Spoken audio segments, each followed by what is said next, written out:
A case of deja vu. That's what these wild times feel like to Jim Paulsen, the chief investment strategist at Wells Capital Management, says they remind him of the market volatility of 2010. In fact, just about the same time last year.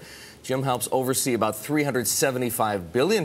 He's with us this morning from Minneapolis. Jim, good to see you. So tell us, is it going to play out the same way it did in 2010? A rocky ride up until the end of August, and then if you held on, you made a lot of money by the end of the year, and it continued into this year.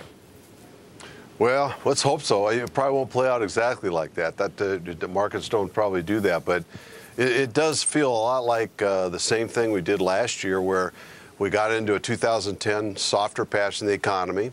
When we did that, we started worrying excessively about Europe and the European sovereign debt crisis, and then we were our fears were escalated by what was then the flash crash and extreme market volatility. Seems like we've done about exactly that again here, where we've gone from slowdown to worrying about Europe to essentially last week having a flash crash. And just like last year, we've had imminent recession fears as a result. I think if there's one difference, Erik, it's that if anything, the market is cheaper at these levels today than it was at the bottom of last year's soft patch marketplace. We've got market today selling around 12 times one-year forward numbers, 13 times trailing numbers, about the cheapest of the entire recovery period here, even going back to the bottom of the market in 2009. So let's hope it turns out that way. We're going to deal with volatility here for a while. You don't have this type of movement and then go right back to normal. But I think it's encouraging that we've found an interim bottom, and ultimately it'll be economic data like what comes out at 8:30 on unemployment claims that will determine the fate of the market in the next several weeks. Yeah, and Maryam, Nemazee here, Jim, and I'm just wondering if growth does remain anemic and unemployment high, and I'm thinking growth of, say, below 2%, well, what does that mean for the market? Well, you can paint any scenario here. I think if we stay in a growth rate below 2%, Maryam, then we're going to go back and challenge the 1100 level on the S&P. We're going to have increasing recessionary fears, maybe not at 2%, but if we stay at 1%. If we stayed at 2 to 3, I think we're probably going to stay trade range, but we'll probably go back up and challenge the old highs. And if we do recover and bounce above the, around 3% or better in the second half, then I think we're going to have a rally like we did last year that probably carries us to new highs maybe by the late this year or early next year. Ultimately, this isn't about Europe, I don't think. This is about, does the U.S. economy reaccelerate again, or are we headed for recession? And that's where people are placing their bets. I think there's high odds that we bounce again rather than recess. Okay, so Jim, if you think the economy will reaccelerate, where would you place your bets? What's attractive right now? People have been selling all kinds of stuff. What would you be buying?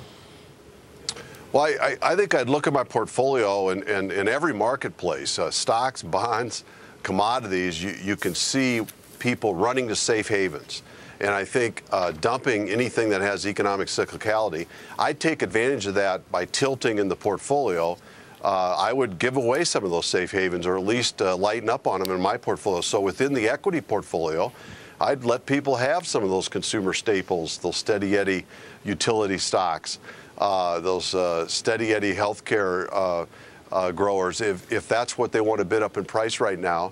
And I'd take some of the proceeds and I'd look at buying some things that have gotten beat up, like the industrial stocks or the basic materials. I particularly like the emerging markets right now, as those policy officials are winding down their tightening cycle. Within the bond market, you might want to dump some high-quality bonds at very low yields and buy some junk bonds. And within the commodity market, you might want to look at selling some gold and buying some oil. So that in every market, you can sell some safe havens, I think, and buy some cyclicality. Jim, you mapped out I'm sorry. I was just going to say, you mapped out a strategy that you think will lead to some investment success. But the one difference between 2010 and 2011, especially around this time, is the Ben Bernanke speech that came at Jackson Hole. We had QE2 last year. The Fed doesn't really have any bullets left in its gun. Is that a factor?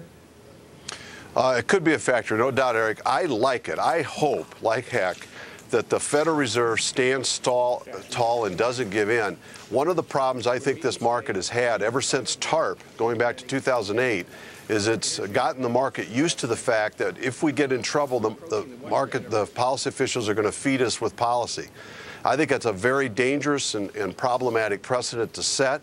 I really like the Fed statement last week that in the midst of this financial collapse in the stock market, they didn't even mention it in their statement.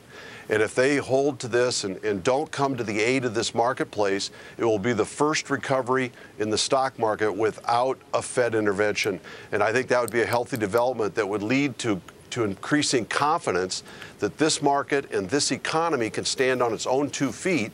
And it also shows the first vote of confidence from the Fed that they're saying, hey, we think you can get through this on your own. I'm hoping that in this Jackson Hole meeting on August 26th, they don't come out with a QE3. I don't think they're gonna, and I just assume that they don't let the market work through it itself. Jim, good to see you this morning. Jim Paulsen, he is the Chief Investment Strategist at Wells Capital Management, helping to oversee $375 billion.